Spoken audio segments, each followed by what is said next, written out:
So this video lesson is going to look at the conservation of energy. For this video lesson, please make sure that you have the conservation of energy practice worksheets either printed out or that you have the diagrams copied onto a piece of paper that you can write on, because I'm going to write directly onto those practice worksheets just so give yourself a few minutes, make sure that you have that ready to go so that you can write on them while watching this video lesson.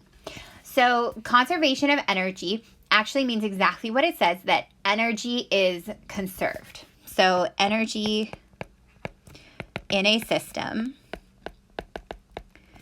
is conserved. So what that means is that the energy at the start of anything that's involving energy, and we're going to look at lots of different examples of this, is going to be equal to the energy at the end.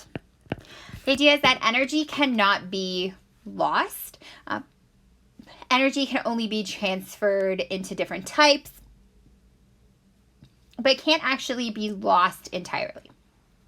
Now, sometimes what happens is that it appears as if the energy has been lost, but that's because the energy is turned into a different type that maybe we weren't measuring. So when we're looking at conservation of energy, we're always looking at how much energy do we have at the beginning. We have to have the same amount at the end. Okay, and this is a big physics principle. It is a fundamental sort of rule in physics, and it's something that can never be broken. All right, so the one thing that I want to talk about is that when we talk about how much energy a system has, we actually call that mechanical energy. It's not really a different type of energy, so we call it mechanical energy. And really, it is the addition of all the different energies involved. And so for right now, our mechanical energy is going to include our gravitational energy and our kinetic energy. Those are the only two energies that we have right now. And so those are the only two that we're going to involve in terms of our mechanical energy for now. Okay, and so the mechanical energy is just the addition or the sum of all of those different types of energies that are involved. Now, if we were to look at, say, a person who is hitting a baseball.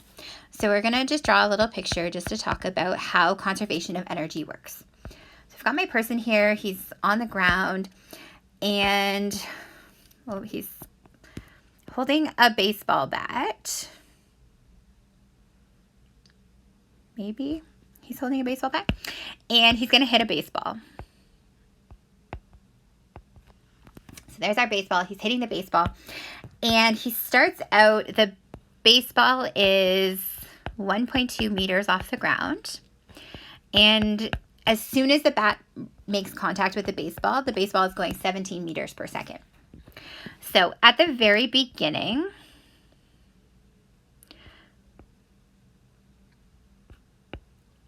we're going to draw how much energy we have. And so we're going to draw these three bars. Okay, and so this first one is going to be our mechanical energy. The second one is going to be our gravitational energy. And the third one is going to be our kinetic energy. Okay, so right at the beginning of this motion, the baseball is moving and it's off the ground. So it has some gravitational energy and it's got some kinetic energy. The mechanical energy is the addition of those two. Okay, so if you were to grab how much we've got in terms of gravitational and added it to how much we have in terms of kinetic energy, that would equal our mechanical energy. Now the baseball is going to go up in the air and then it's going to fall back down to the ground. So we're going to look at it here when it's near the top of its motion. and then again here when it's right at the very bottom of its motion. And we're going to do the same thing. We're going to draw those bars to represent our mechanical energy, our gravitational energy, and our kinetic energy. And so we're going to do the same thing over here.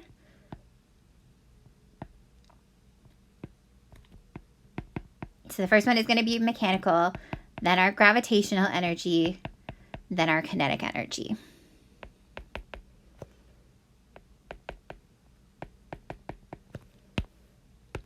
Okay, so when we are here in our motion, we are quite a bit further off the ground than we were at the start, which means our EG is a little bit higher than it was at the start. And our EK is perhaps a little bit lower. Okay, so we're probably not traveling as fast because the ball has probably lost a little bit of speed as it's moving through the air. But our mechanical energy is still the same. And our gravitational and our kinetic equal when added together, our mechanical energy. When we get to the bottom of the ball's motion, again, our mechanical energy is full because we haven't lost any energy from the beginning of this problem to the end. But now we have no gravitational energy because the ball is directly on the ground, which means all of our energy is kinetic energy. And so when the ball is at this point and it's almost hitting the ground, where it has no gravitational energy, almost all of its energy has been converted into kinetic energy. So it has a huge amount of kinetic energy now. Okay, and so we are going to look at using these bars to help us figure out what's going on in terms of our energy, what types of energy we have at different points of our motion of whatever object we're looking at. So we are now going to look at our practice worksheets. Okay, so you should have this practice worksheet out. So we're going to start with number 1. Okay, we're going to do number 1, number 2, and number 3. And then number 4 and number 5 are going to be practice for you after. All right, so we've got this 255 gram tennis ball. Okay, and it is 1.9 meters above the ground. First thing I want to do is I know my 255 grams. I can't use that in grams, so I need to convert to kilograms. So it'll be 0.255 kilograms. So anytime I'm trying to use that in terms of a calculation, I want to make sure that I have it in kilograms. It's thrown upward with an initial speed. So we've got 21 meters per second here as our initial speed for this tennis ball. And so our picture is showing that we've got our initial height of 1.9 meters. We're going 21 meters per second. We're going up, and then the ball is coming back down as well. Okay, so we're going to start right at the very beginning here. So we are going to calculate our kinetic energy, our gravitational energy, and then our mechanical energy. So at the beginning here, our kinetic energy is 1/2 mv squared. So 1/2, and our mass was 0.255. Our speed is 21 meters per second, and that needs to be squared.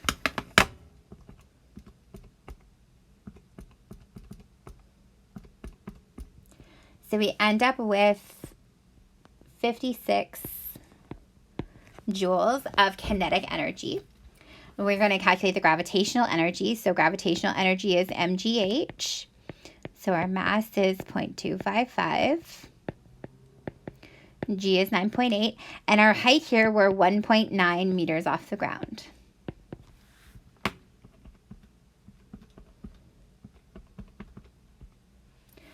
So we are going to have a gravitational energy of 4.7 joules. So then our mechanical energy is our kinetic energy plus our gravitational energy to give us a total 56 plus 4.7 of 61 joules. And so we have a total mechanical energy of 61 joules here at the bottom. Okay, and so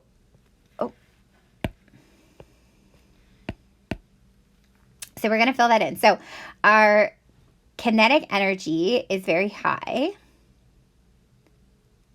And our gravitational energy, we have a little bit, but not a lot because we're not that far off the ground.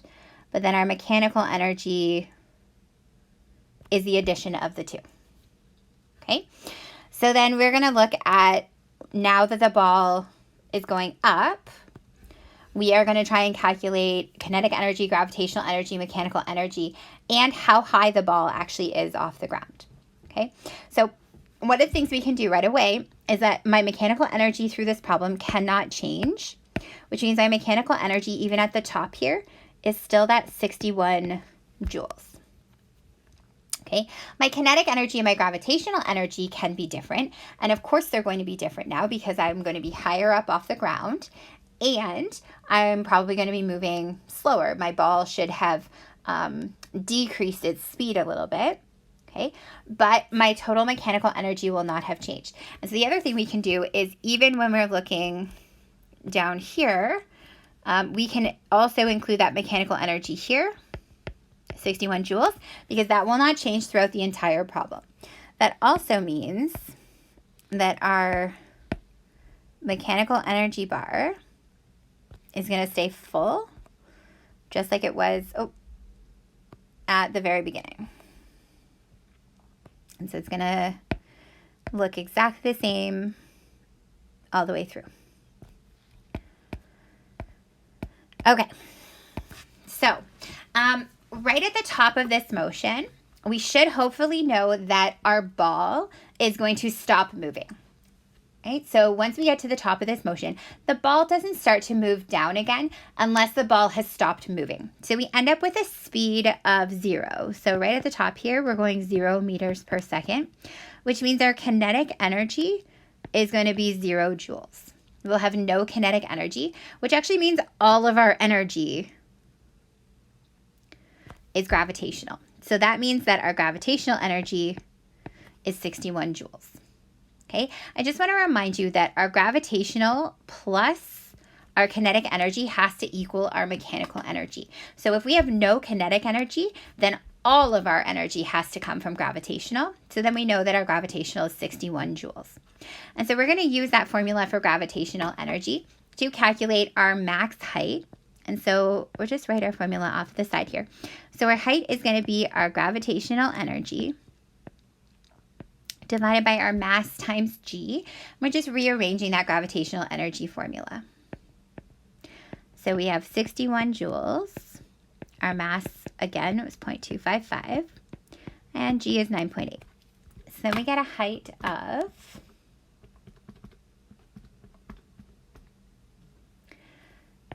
24 meters. Okay, so at that point, we are 24 meters off the ground. All right, so now we are going to have the ball descending. And so we're going to have a look at where the ball is when it actually hits the ground again. So when it hits the ground again, we want to have a look at the fact that that height is now 0 meters off the ground, which means we have 0 joules of gravitational energy. And that means that our kinetic energy must be 61 joules, because our kinetic energy and our gravitational energy have to add up to equal our mechanical energy. And so then we're going to use the formula for kinetic energy to help us find how fast that ball is moving when it hits the ground. And so all of our energy at the bottom here is now kinetic. We have no gravitational energy. And so we're going to use our formula. So we know that EK is equal to 1/2 mv squared. And we're just going to rearrange that to solve for v. So our v is going to be 2 times our EK divided by m. And we're going to have to square root all of that. Okay, so we're going to do 2 times our kinetic energy, which is 61 joules. And then we'll divide that by our mass, which was 0.255, hasn't changed for the whole question. And then we need to square root that. And so we get a speed of 22 meters per second. Okay, so we're going 22 meters per second when we hit the ground, which actually makes sense because when we were 1.9 meters off the ground here, we were going 21 meters per second. So now that we're a little bit closer to the ground, we should be going a tad bit faster. So 1 meter per second faster. Yeah, it seems reasonable. All right. To do part B, we're just going to use kinematics to figure out how long it's going to take for the ball to descend. So that descent, we know our VF is 22 meters per second. Our original speed, our VI for the descent, is 0 meters per second. That's how fast it was going when it was up at its maximum height. We always know the acceleration for something that is falling due to gravity. So it's 9.8 meters per second squared. So we're going to use a kinematic equation. We're going to use the acceleration one. So acceleration is VF minus VI divided by delta t. So that means delta t is going to be our VF minus our VI divided by our acceleration. So our final speed is 22 minus 0 is our initial speed, divided by our acceleration of 9.8. So we're 2.2 seconds.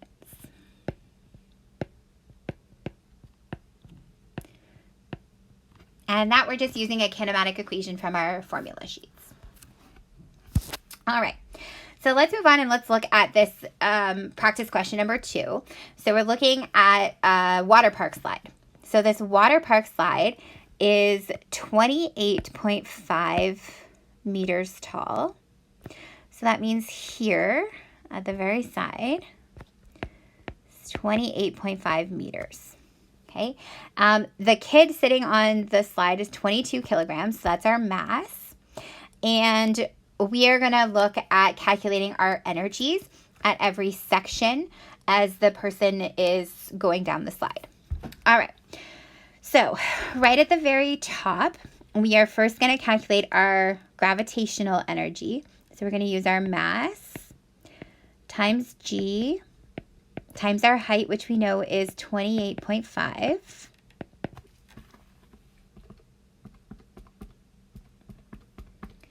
to give us a total gravitational energy, 2 sig figs, so 6,100 joules.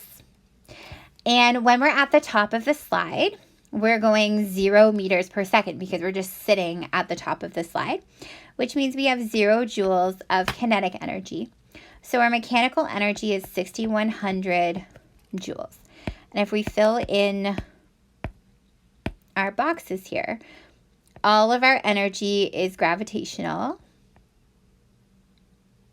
and we have 0 kinetic energy. Okay. When we are at this halfway point, so this halfway point of the slide, since we're halfway, that means that we are 14.25 meters up. And so our gravitational energy will be our mass times G times our height, which is now only 14.25 meters.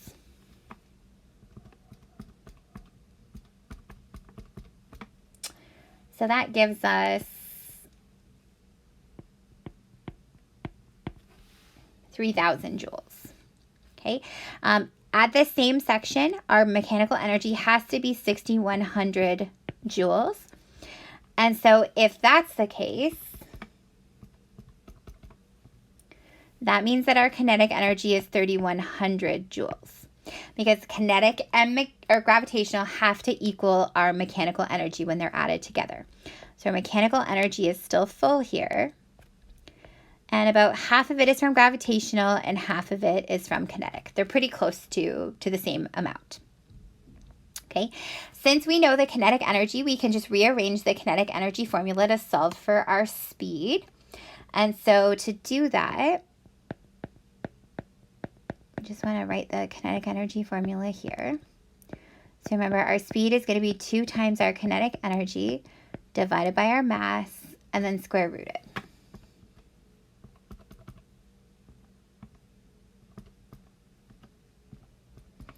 So we end up with a speed of 16.8 meters per second, which makes sense. We should be going faster than we were at the top. Okay, once we reach the bottom of the slide, we're going to have 0 joules of gravitational energy because we are no longer above the ground, which means our mechanical energy is still 6,100 joules. So that means our kinetic energy is also 6,100 joules. So our mechanical energy is still full, but all of our energy is kinetic energy now. None of it is gravitational. So we're going to do the same thing.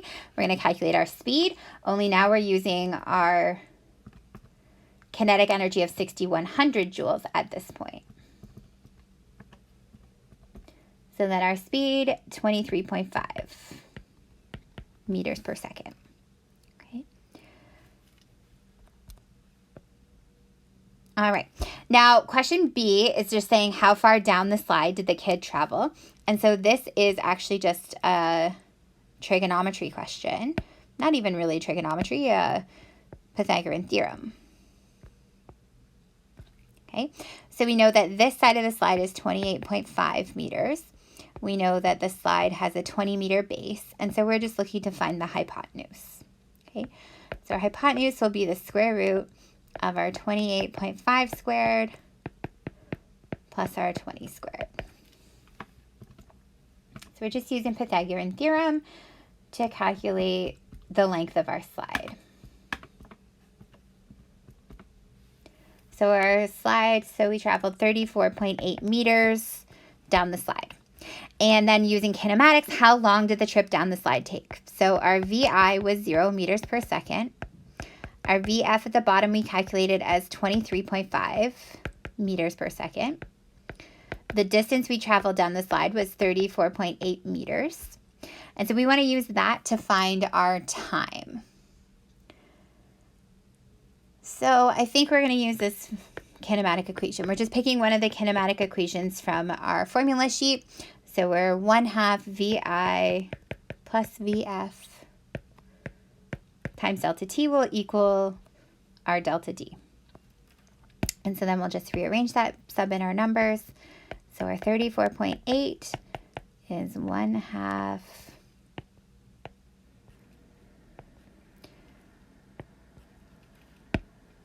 pen is not working right now. 0. Oof. Let's maybe try that one more time.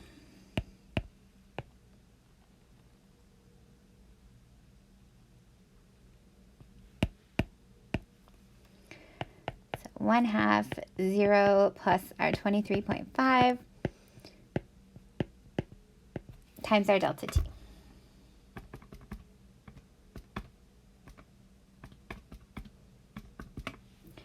So we end up with delta T equal to 2.96 seconds.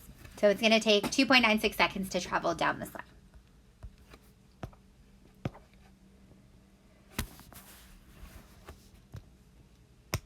All right. So then practice question number 3. So this is the last one that we're going to do together, and then you're going to do practice question number 4 and number 5 on your own. So practice question number 3, we've got this box. It's moving down a ramp, then it's moving across a ramp, and then it's moving up a ramp again. And so we're going to highlight some things. So we have a 2.1 kilogram box. Okay, so we know the mass. At the start, we're 3.2 meters above the floor and moving at 6.3 meters per second. Then we're changing to a frictionless horizontal surface for 4 meters. At the same speed reached at the end of the ramp. Then it starts moving up a frictionless inclined ramp where it slows down until it comes to a momentary stop. All right, so we're going to start by calculating the total energy of the box at the 3.2 meter height on the first ramp. So we're looking at calculating how much energy the box has when we're up at the top of the first ramp. So at the top of the first ramp, we have EK and we have EG. So that will equal our total energy. So we're going to do 1/2 of our mv squared plus our mgh, will equal our total energy. So our mass is 2.1, and our speed, we're going 6.3 meters per second squared, plus our mass is, 2.1.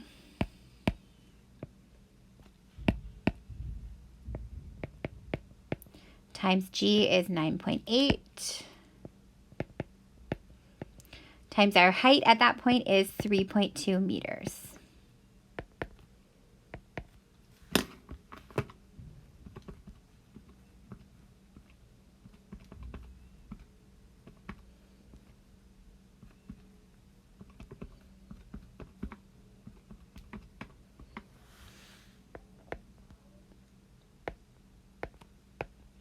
So we end up with an E total of 107 joules. Okay, so that means throughout the entire problem, we have that total energy of 107 joules. Now, when the box is at the top at the first part, it's got kinetic energy and gravitational energy. When the box is here, we have EK only. There's no gravitational energy. And then when the box is here at the top of its motion again, it's coming to a momentary stop, which means we have EK of 0, which means all of our energy at the very end there is gravitational energy. Okay, so then we're going to try and calculate the speed of the box at the bottom of the first ramp. Okay, so when we come to the bottom of the first ramp, we're going to have an EG of 0, which means our kinetic energy is the entire amount of energy, so it is 107 joules. Okay, and so we can use that kinetic energy to help us find our speed. So we're going to sub that into our equation for kinetic energy and solve for our speed.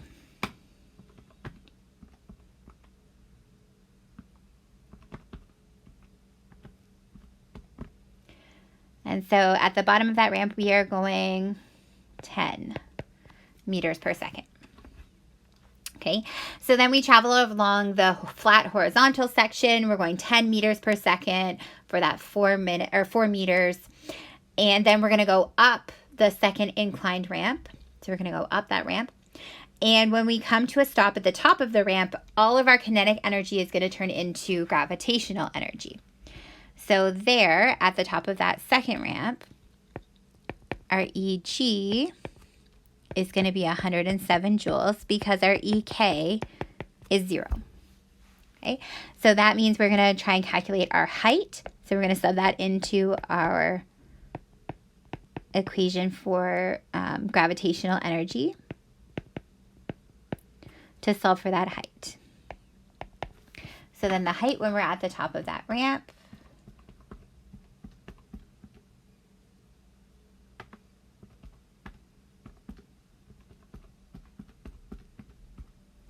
is 5.2 meters. So we're going to be 5.2 meters up at the top of that ramp. Okay, so those are the first 3 practice questions for conservation of energy.